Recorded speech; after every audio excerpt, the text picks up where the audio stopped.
The media and political world are apoplectic over allegations of sexual misconduct against Roy Moore. 3 women allege that he had relationships with them when they were teenagers, and Moore was in his early 30s. One woman, who was 14 at the time, says he initiated a sexual encounter. GOP establishment figures and the left are calling on Moore to withdraw from the race. But Moore has flatly denied the allegations, and he's vowing to fight on. Establishment media figures are salivating over the scandal. This is Todd Aiken times 5. This is much worse. If I am running Democratic candidates, I am plastering the party. This is the party of pedophiles. This is the party of physical abusers. So you make him one of the poster boys. Wait a second. The GOP is a party of abusers? I don't think they want to go there. I've got 2 words for you. Bill Clinton. Now, it was reported this week that another sexual degenerate, Harvey Weinstein, employed a private eye named Jack Palladino, and he was hired to collect dirt on his accusers. And by the way, you know who Palladino used to work for doing that same job? Bill Clinton. You got it. And then there's David Boies, the Democratic super lawyer who represented Al Gore and gave millions to the Clintons and to the Obamas, and was also employed by Weinstein. He, too, helped suppress stories of Harvey's misdeeds using what the New Yorker called a network of spies. And I haven't even gotten into the rape allegations against Bill Clinton. Of course, in the sex scandals involving Weiner, Spitzer, Barney Frank, need I go on? And the GOP is the party of sexual abuse? Get out of here. Last time I checked, Weinstein, Spacey, and Louis C.K. weren't exactly hanging out at CPAC. You see the left shield and protect their own to the very end.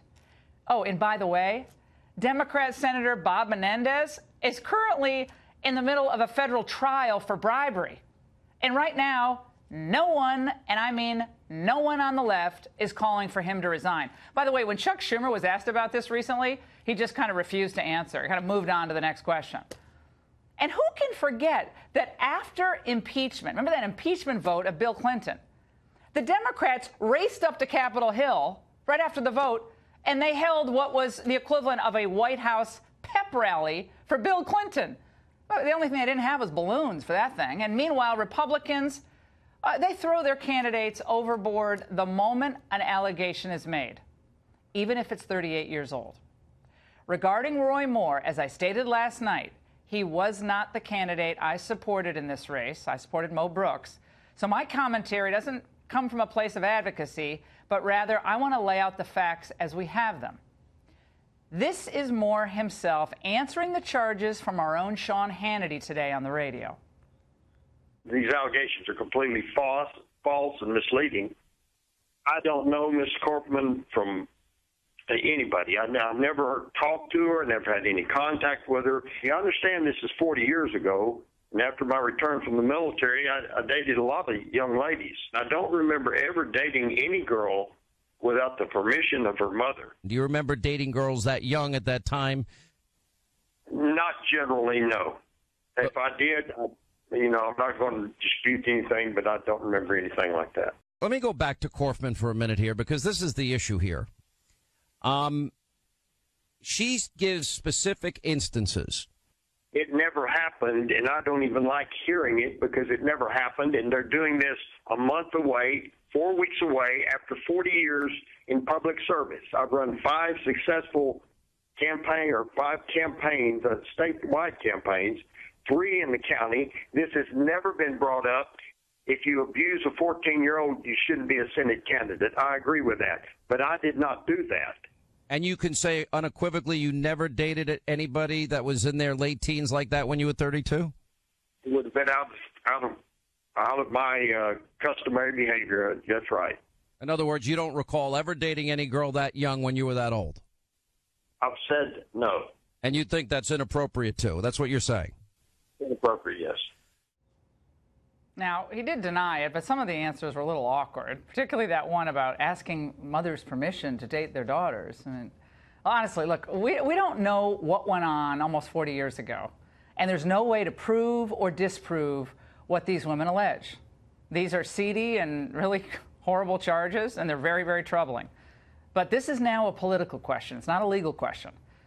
Should Moore remain in the race? And would Alabama voters still support him? I asked my Alabama listeners on radio that very question today, and here's what they said. I'm definitely still voting for Roy Moore, and it's a hit piece.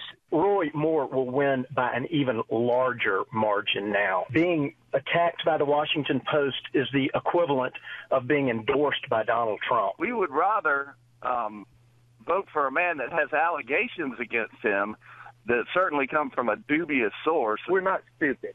We see what's going on. We see this. They did the same thing to Donald Trump 30 days before the election.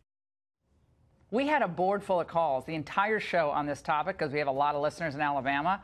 And I was really struck that not one caller said they would drop Moore. They wouldn't show up and vote for him. Not one. The timing of these allegations just weeks before the election is a little suspicious, to say the least.